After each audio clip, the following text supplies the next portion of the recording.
2020 is getting weird, guys. Jake Paul uploaded a new song and the internet is liking it. The world hates Jake Paul, but they like the new song. That's pretty weird. Yeah, go check it out. I was also surprised. It does sound alright. Like, it does sound nice.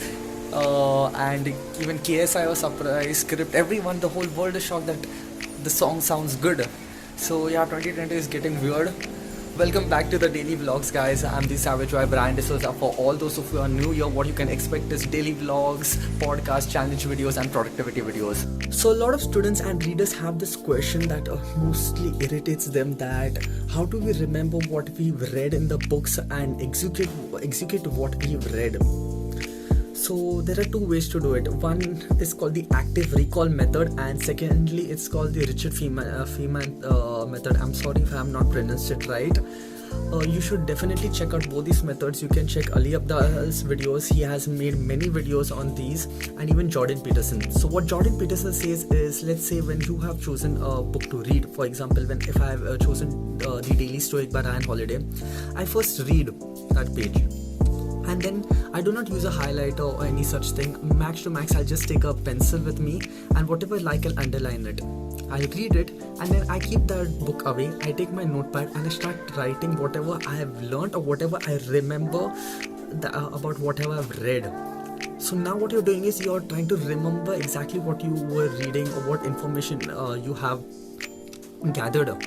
What happens is you cannot write it in the exact detail that the author has written. So what you're going to do is you're going to condense it in the exact information that you remember, and mostly your brain will always remember what is exactly important to you or what you felt was important while you're reading that book. So now you already have that everything that is important, and you forced yourself to active recall. That is one way to remember things. Secondly is you can go to your friend, or you can video call your friend and explain him or her what you've learned in the most easiest manner. So, or how would you explain a kid what you've learned about the cosmos or the stars? So how you would make it very simple for them, and if you can make it very simple and explain it to them, means you yourself have understood the concept. So basically, if you can explain, you have understood it, and active recall. So basically, this is July 27th reflection by Ryan Holiday for what Marcus Aurelius has said, and I'll just read this and then I'll tell you what I did. So what Ryan Holiday says is, we've all chased things we thought would matter. At some point we all thought that money would be the answer, that success was the highest prize, that the undying love of a beautiful person would finally make us feel warm inside. What do we find when we actually attain these sacred objects? Not that they are empty or meaningless, only those who have never had them think that. But what we find is that they are not enough. Money creates problems. Climbing one mountain exposes another higher peak. There is never enough love. There is something better out there, real virtue. It is its own reward. Virtue is the one good thing that reveals itself to be more than we expect, and something one cannot have in degrees.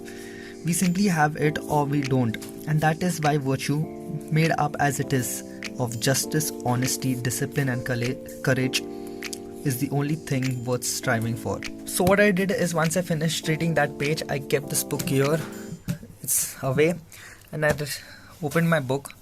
I write the title, Where is Anything Better? I write the date, and I write Marcus Aurelius, because the book is filled by three authors, that is Marcus Aurelius, Epictetus and Seneca, and this is one of the most famous Stoic philosophers. And then I do my reflection of what I have read. So I have written, what is truly better? More fame, money, love, validation, or true virtues?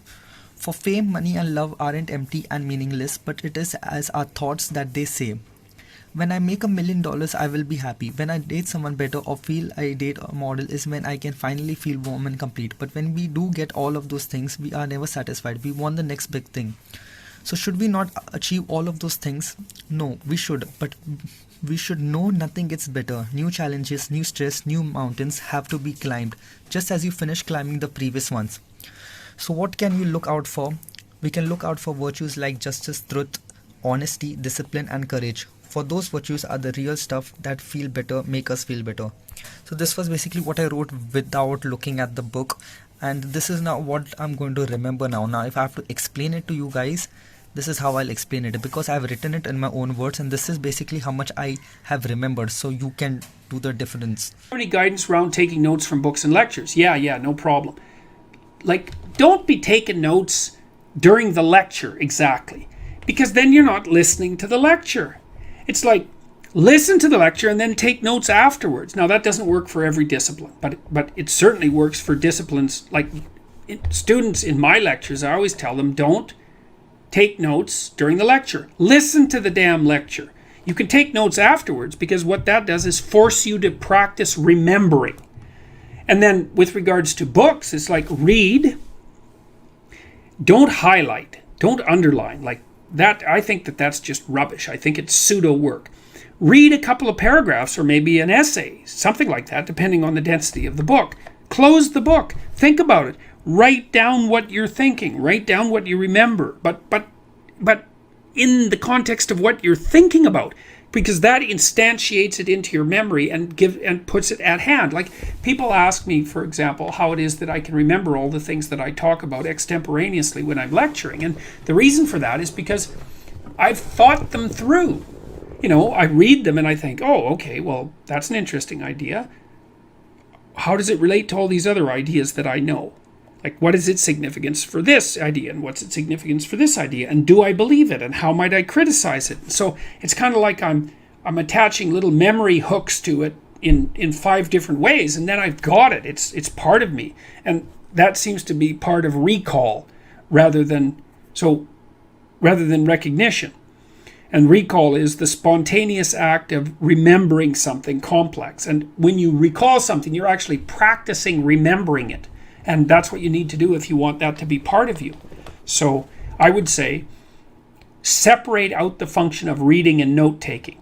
So read, think, write. Or read, write, think. Because the last 2 things are quite similar. But don't read the book and then read a sentence and then write down that sentence. That's not helpful.